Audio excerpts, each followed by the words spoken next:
Hey there, lovely soul. Welcome back to Noah's Stories. Have you ever found love in the most unexpected place, right when you thought life had given up on you?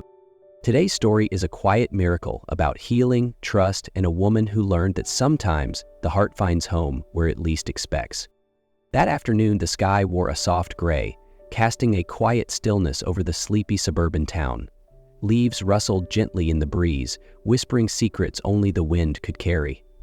A few clouds drifted lazily across the sky, while the pale golden light of dusk bathed the rooftops of weathered homes in a soft, aging glow. Lena Carter stood at the window, one hand pressed against the cold glass. From where she stood, the distant field stretched endlessly to the horizon, where the sky cradled the earth in a gentle embrace she had never felt from people. Every loss, every silent ache, every cold evening in that old room etched itself deeper into her since that one irreversible moment, the day a car crash stole her parents forever. Since she was 15, Lena had lived with her aunt and uncle, people who never saw her as family, only obligation. She didn't expect love. All she wanted was peace, a quiet life, the freedom to choose her own path. But at 19, even that was stripped away. They decided she would marry a man she had never met, Matthew Hale, wealthy, accomplished, widowed, nearly 30 years her senior. And on the day she wore a wedding dress that didn't feel like hers, Lena believed she was walking to the end of something. But sometimes where we expect pain, God plants the seed of a miracle. That evening, the air in the old house felt unusually thick. Lena sat at the end of the dinner table, the frayed corners of the faded tablecloth brushing her fingertips. The weak yellow light above cast long shadows across the chipped wooden floor. Her aunt, Judith, set down a lukewarm cup of tea, while Uncle Richard sat rigid in his chair, fingers interlocked on the table in front of him. "We've made a decision," he said without preamble. "You'll be marrying Matthew Hale." Lena froze. Her heart thudded, then stopped altogether. The name Matthew Hale wasn't unfamiliar. She had seen him in magazines, standing beside million-dollar homes and daring architectural designs. Accomplished, notorious, but distant, cold. I've never even met him," she stammered. "You don't need to," Aunt Judith interjected, setting her cup down with a thud. "Who do you think has fed and housed you all these years? You think it was for free? No one's even asking if I consent?" Her voice trembled, but her eyes burned with pain. Uncle Richard arched a brow, his gaze as cold and unmoving as stone. "This isn't about feelings," he said flatly. "He agreed to help clear our debt. In return, he asked for your hand in marriage. That's the deal. The wedding is in 2 weeks." Lena went still. The world blurred at the edges, her breath shortened. In that moment she realized she wasn't being married off to save a family. She was being sold to justify her existence under this roof for the past 4 years. That night she cried herself to sleep.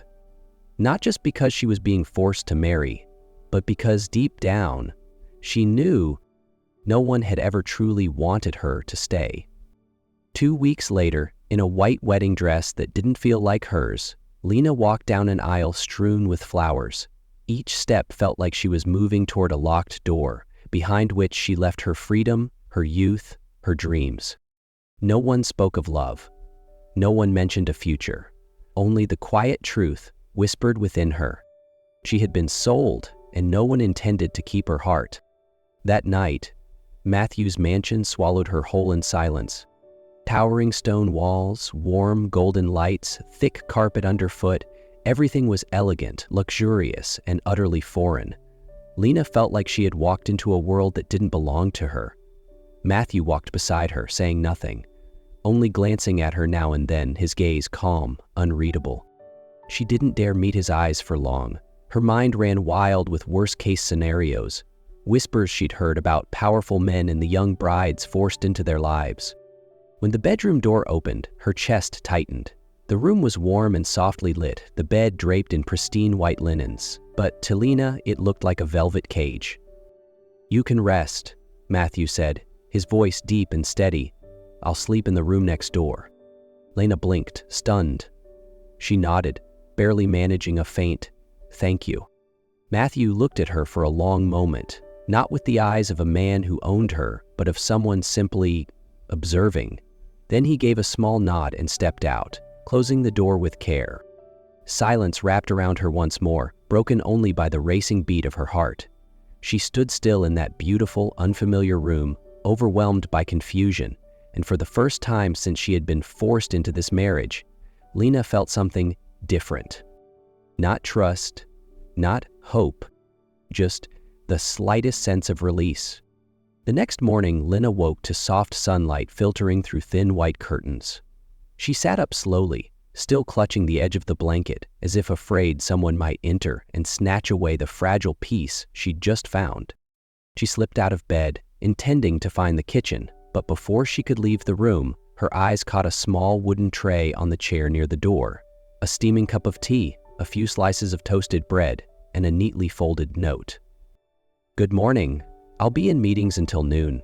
Please have breakfast. If you need anything, speak to Mrs. Davis."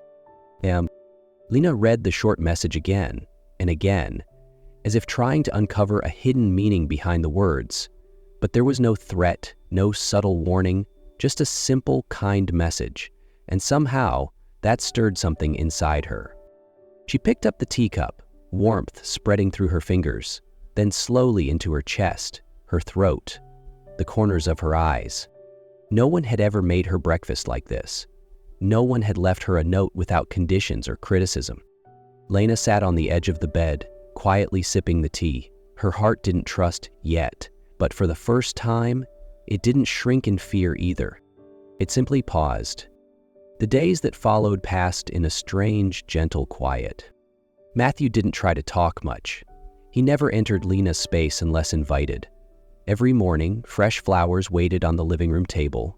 Hydrangeas, peonies, sometimes wildflowers no one had named, and always a small handwritten note.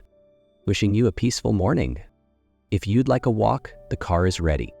There's no rush, just be yourself." Lena read them like she was learning a forgotten language, the language of gentleness. She remained cautious, but the fear in her eyes no longer ruled her. When she passed him in the hallway, she no longer held her breath. When they sat at the dining table, she no longer stared at her plate. His presence no longer loomed like a shadow. It had softened into something still, something kind. One morning, Lena found him standing by the library window. Sunlight touched his shoulders, casting a quiet glow around him.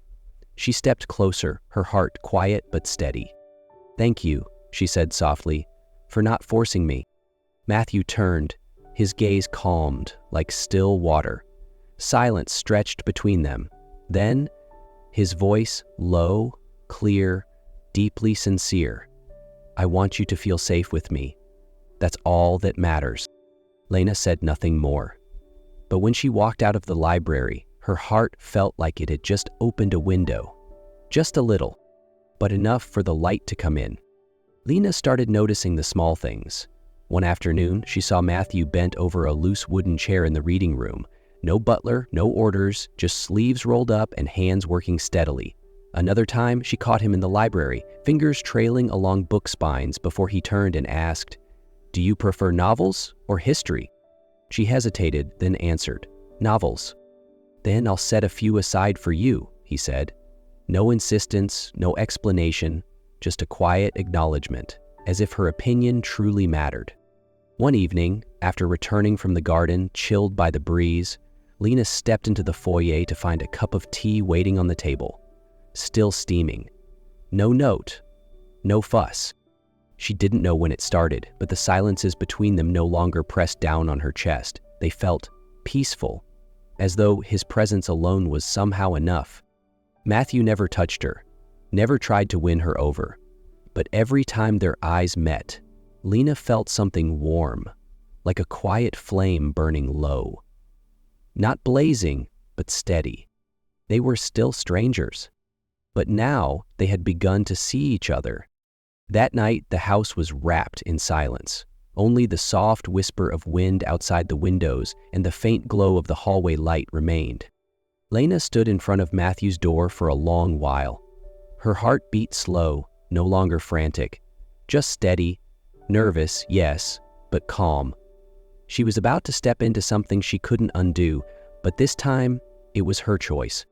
She knocked gently once. Matthew opened the door, surprise flickering in his eyes, then softening. "Lena?" he asked quietly. She looked up, her gaze steady. "I'm not afraid anymore," she whispered, her voice low but steady. A single breath escaped her lips, as if she had finally exhaled a fear she had carried for years.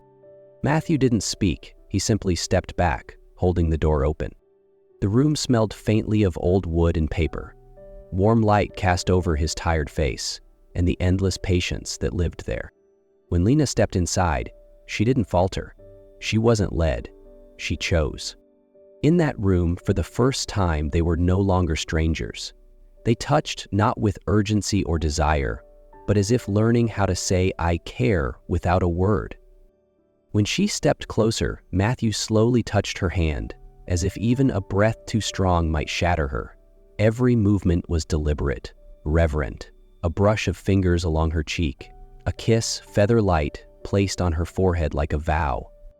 He undressed her like unwrapping something sacred, not to possess, but to honor. His hands moved with reverence, as if he were memorizing every silent scar she had once hidden. Under the soft lamp glow, they lay down together, hand in hand, eyes meeting longer than any kiss ever lasted. No one said "I love you," but every touch, every breath said, "I'm here, I see you, you're not alone." Matthew didn't rush. He held her close, longer than needed, like holding her could heal something neither of them had words for. His breath, deep and warm, brushed her ear as he whispered nothing at all, just being. Lena in his arms felt for the first time that her body was not a debt to repay, but something worthy of love. In the hush of that night, between steady heartbeats, she knew. Love had begun to grow inside her, quiet and unspoken. After that night, nothing was the same. No grand declarations, no sudden shifts. Just a quiet softening. Closer. Realer. Lena began to notice things she hadn't before, or maybe hadn't been ready to see. Matthew's eyes, though composed, carried the shadow of sleepless nights. Sometimes, she'd see his hand tighten around the newspaper, his jaw clenched. When he thought no one was looking, his shoulders sagged, as if carrying an invisible weight. And it was her, the girl who once feared his gaze, who saw it first. One morning, Matthew entered the dining room looking tired. Lena said nothing. She simply poured him a cup of hot tea and placed it before him. Then her hand settled gently on his shoulder, light as breath. He looked at her. In his eyes was no businessman, no image of control, just a man, slowly learning how to let himself be soft. "I'm here," she whispered. No one smiled, no one cried. But in that moment, Matthew rested his head against her shoulder, not saying a word, only exhaling deeply. For the first time, Lena felt like she was a refuge, not out of duty, but trust. They had once healed in silence. Now they began to heal together, in quiet ways that touched far deeper than words. It was a golden afternoon. The conference room was elegant but intimate. The guests, mostly business partners and longtime friends, knew Matthew as a powerful, calculated man. Lena sat in the front row, her hands clasped tightly in her lap, unsure what was about to unfold. Matthew stepped up to the podium. No entourage, no paperwork in hand, just a simple black envelope. "Thank you for being here today," he began, voice steady but carrying something deeper. "This isn't about a deal. I'm not here to announce an investment." He paused, his eyes found Lena's. "I'm here for one thing only." Matthew held up the envelope. "This contains the full transfer documents. Every company, every share, every property under my name now belongs to her, not because of a contract, not because of obligation." He turned fully toward Lena, his voice dropping into something raw, unguarded. "Lena, I once took your freedom with a choice that wasn't yours. Today I give it back." Then, he said, "I trust you. I want you to have the freedom I took from you." The room fell utterly silent. Lena covered her mouth, tears spilling down her cheeks. People behind her lowered their heads, some blinking fast. No one spoke, because in that moment they understood. Real love doesn't declare itself with promises, but with the courage to let go when trust is real. That spring, they left the city. No fanfare, no farewell party, just a pickup truck, a few boxes, and a small wooden sign hung by the front gate, the Marlows. The new house sat at the edge of a quiet town. Red roof, wide porch, white windows opening out to endless grass fields. Not big, not grand, but warm and real. "I don't want to live in a place that shows off wealth," Matthew said the first time they stepped inside. "I want this to be a home, a place where we start over as ourselves." Lena touched the windowsill, looking out at the peaceful view. The curtains danced in the breeze. The air smelled of fresh wood and apple pie, like memory. The next morning, Lena took him somewhere she had never taken anyone before. A small hilltop cemetery where her parents rested. They stood before two simple headstones. Lena bowed her head, eyes misting. Matthew didn't speak, he just held her hand. "I know you didn't choose me for Lena," he whispered, voice rough with emotion. "I wasn't your choice for Lena," he whispered, voice trembling. "But I promise this. With all I am, I will be the man who earns her every day. I will protect her heart like it's the only thing I was made to do." Lena turned to him, a single tear tracing her cheek. She didn't need vows. That one sentence was everything. From that day on, every meal wasn't just about eating, but sharing. Every evening on the porch wasn't just for rest, but for connection. And slowly, Lena began to understand family wasn't something you defined. It was something you felt in the quiet moments that make life whole. Morning sunlight filtered softly through pale curtains, casting golden streaks across the white blanket. Lena didn't wake to an alarm, but to the sweet sound of her little boy's laughter drifting up from the kitchen, paired with Matthew's deep, familiar voice.